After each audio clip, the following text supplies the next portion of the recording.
ભાવનગર શહેરમાં ફરી મનપા દ્વારા દબાણો દૂર કરવામાં આવ્યા. ભાવનગર આવેલા મેઇન બજાર વિસ્તારમાંથી નાના લારી ગલ્લાવાળાના દબાણો દૂર કરવામાં આવ્યા. થોડા સમય પહેલા ભાવનગર વિસ્તારમાં મકાનો તોડી ડિમોલેશન કરવામાં આવ્યા હતા.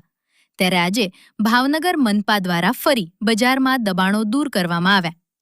દબાણ કરાતા નાના વેપારી લોકોમાં ફફડાટ ફેલાયો.